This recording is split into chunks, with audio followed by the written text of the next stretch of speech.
अवधूत चिंतन श्री गुरुदेव दत्त श्री स्वामी समर्थ तुम्हा सर्वांचं माझ्या चॅनलमध्ये खूप खूप स्वागत करते आणि आजच्या या नवीन व्हिडिओला सुरुवात करते।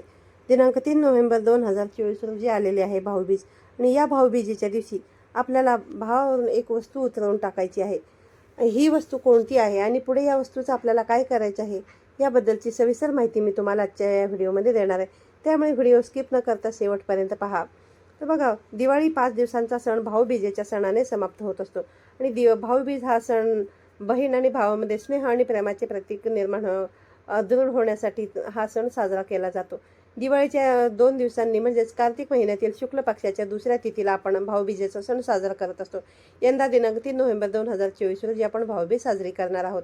या दिवशी बहीण भावाच्या दीर्घायुष्यासाठी कामना करत असते। त्याचबरोबर या दिवशी संध्याकाळी भगवान श्रीकृष्णांची पूजा करून त्यांचे देखील औक्षण केले जाते आणि यानंतर चंद्राचे देखील पूजन केले जाते। मग तुम्ही तुमच्या भावाचे औक्षण जे आहे तर ते या पूजेशिवाय करत असतात। तर बघा, अनेक घरांमध्ये बघा सेवा आणि उपायसुद्धा या दिवशी केले जातात। असाच एक उपाय मी तुम्हाला आजच्या या व्हिडिओमध्ये शेअर करणार आहे। या उपायामध्ये तुम्हाला असे भाऊबीजेच्या दिवशी भाऊ घरी आल्यानंतर भावाचं औक्षण करून भावावरून एक वस्तू जी आहे तर ती तुम्हाला उतरवून टाकायची आणि ही एक वस्तू भावावरून उतरवून टाकल्यामुळे भावाच्या आयुष्यामध्ये येणारे संकट विघ्न दूर होतील, भावाचं आयुष्य वाढेल, धनसंपत्तीमध्ये वाढ होईल। हा उपाय कशा पद्धतीने करायचा याबद्दलची सविस्तर माहिती मी तुम्हाला आजच्या या व्हिडिओमध्ये देणार आहे, त्यामुळे व्हिडिओ स्किप न करता शेवटपर्यंत पाहत राहा। भाऊबीज सणांमध्ये बघा, दिवाळी हा सण खूप महत्त्वाचा मानला जातो। पौराणिक कथेनुसार सूर्यदेवाचे मुलं यम आणि यमुना हे दोघे बहीण भाऊ होते। आपल्या घरी येऊन भावाने भोजन करावे अशी विनंती यमुना भावाला करत असे, पण यमराज व्यस्त असल्यामुळे तिच्याकडे ते जाण्याचे टाळत असत। पण एकदा म्हणजेच कार्तिक शुद्ध द्वितीयेला त्यांनी यमुनेकडे जाण्याचं ठरवलं आणि त्या दिवशी त्यांनी नरकातून काही लोकांची सुटका देखील केली होती, म्हणून मग या दिवसाला खूप महत्त्व दिले जाते। या दिवशी आपल्या दारामध्ये उभे असलेल्या यमाला बघून यमुनेला खूप आनंद झाला आणि आनंदी होऊन तिने आपल्या भावाचे स्वागत केले, त्याला भोजन दिले आणि बघा, असंख्य वेळा भावाला बोलवल्यानंतर अखेर यमीची इच्छा जी होती तर ती पूर्ण झाली। तिचा भाऊ जो आहे तर तो तिच्या मागण्या मान्य करून तिला भेटायला आला होता।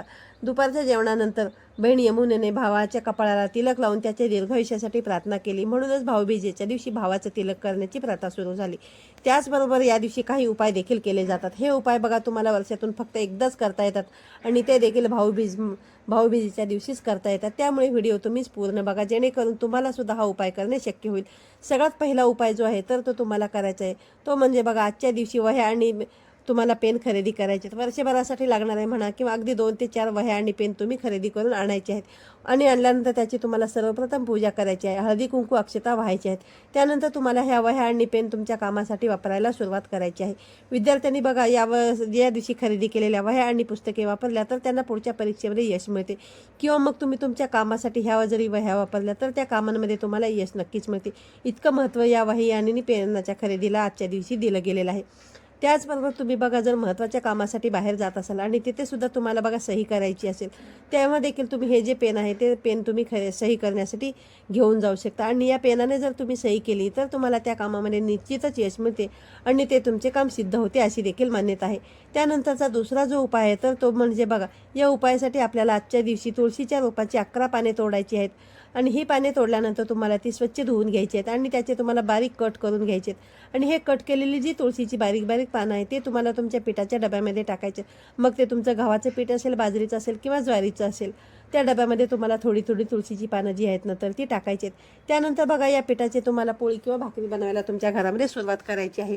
आजच्या दिवशी तुम्ही हा उपाय केल्याने तुमच्या घरामध्ये धनधान्याची कधीही कमतरता राहत नाही, देवी लक्ष्मीची कृपा तुमच्यावरती अखंड राहते, वर्षभर राहते अशी मान्यता आहे। तसेच बघा, जर आजच्या दिवशी भाऊ तुमच्याकडे भाऊबीज साजरी करण्यासाठी येणार असेल तर बघा, आजच्या दिवशी तुम्हाला एक अतिशय असा प्रभावी उपाय करायचा आहे। भाऊ आपल्या घराच्या मुख्य प्रवेशद्वारापासून आपल्या घरामध्ये येतो, तिथे आपल्याला म्हणजेच आपल्या घराचा जो मुख्य उंबरठा असतो त्या उंबरठ्यावरती एक ग्लास भरून आपल्याला तांदूळ ठेवायचे आहेत, ज्याला आपण अखंड अक्षदा म्हणतो, ते ठेवायचे आहेत आणि हे तांदूळ बघा तुटलेले फुटलेले तुम्हाला घ्यायचे नाहीत, चांगले तांदूळ भरूनच तुम्हाला हे जे ग्लासभर तांदूळ ते तुम्हाला उंबरठ्यावरती ठेवायचे आहेत। आणि बघा, तांदूळ हे बघा समृद्धीचे प्रतीक मानले जाते।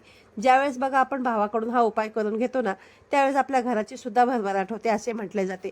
ज्यावेळेस आपण हा गृहप्रवेश करत असताना माप ओलांडणार ओलांडत असतो ना, त्याच पद्धतीने हे माप ओलांडायला तुम्हाला भावाकडून ओलांडून घ्यायचं आहे. बघा, हे तांदळाची अक्षताचे माप ओलांडून घेतो ना, हे माप ओलांडत असताना जे तांदूळ आहेत ना त्या ग्लासमधले, त्या मापातले, ते तांदूळ आपल्या घराच्या आतल्या दिशेने पडायला पाहिजेत.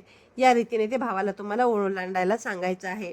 बाहेर पडणार नाही याची काळजी तुम्हाला घ्यायची आहे. तर ज्या पद्धतीने बघा नवीन लग्न झालेल्या मुलीचं गृहप्रवेश होतो, त्याच पद्धतीने तुम्हाला हा जो उपाय आहे ना, तर तो तुमच्या भावाला करायला सांगायचा आहे. ज्यावेळेस तुमचा भाऊ तुम्हाला भेटण्यासाठी किंवा भाऊबीज साजरी करण्यासाठी येणार असेल तुमच्या घरी, तर बघा तुम्हाला हा उपाय नक्कीच करायचा आहे. त्यानंतरचा जो उपाय आहे तर तो बघा, ज्यावेळेस आपण आपल्या भावाचा औक्षण करणार आहोत त्यावेळेस मग हे तुम्हाला करायचं आहे. हे औक्षण तुम्ही तुमच्या घरी करणार असाल किंवा मग तुम्ही माहेरी जाणार असाल दिवाळीनिमित्त, तेथे जाऊन सुद्धा हा उपाय जो आहे तर तो तुम्हाला करता येऊ शकतो.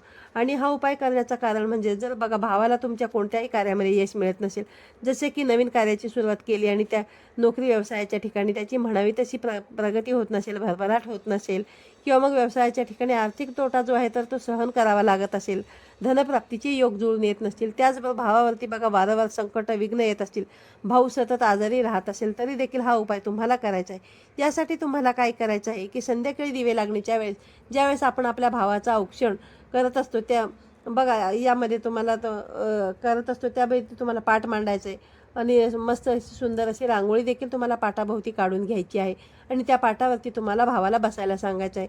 औक्षण करत असताना भावाचं तोंड दक्षिण दिशेला येणार नाही, या पद्धतीने तुम्हाला भावाला बसायला सांगायचं आहे. त्याचबरोबर भावाच्या डोक्यावरती डोक्यावरती टोपी देखील असायला पाहिजे किंवा रुमाल देखील अवश्य असावा.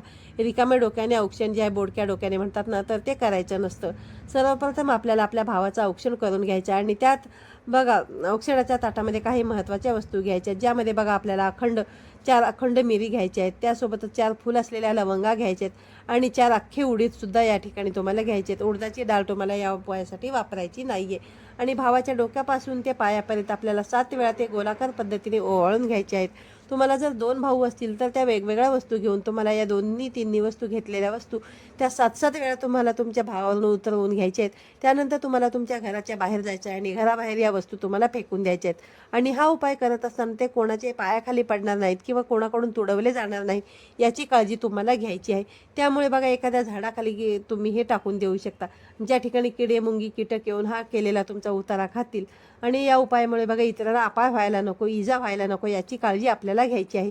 या उपायामुळे आपल्या भावाचं आयुष्य देखील वाढतं, भावाच्या धनसंपत्तीमध्ये वाढ होते आणि भावावर येणारी संकटे विघ्न दूर होतात आणि भावाची भरभरून अशी प्रगती होते. त्यामुळे आज भाऊबीजेच्या दिवशी यामध्ये बहिणीने बघा आपल्या भावासाठी हा उपाय जो आहे ना तर तो अवश्य केला तर बघा तुमच्या भावाच्या आयुष्यामध्ये नक्की सुख समृद्धी येईल. तर बघा आजच्या व्हिडिओमध्ये सांगितलेली माहिती तुम्हाला आवडली असेल तर व्हिडिओला लाईक करा, शेअर करा. पुन्हा भेटूया अशाच एका नवीन आणि माहितीपूर्ण व्हिडिओमध्ये. तोपर्यंत सर्वांना श्री स्वामी समर्थ.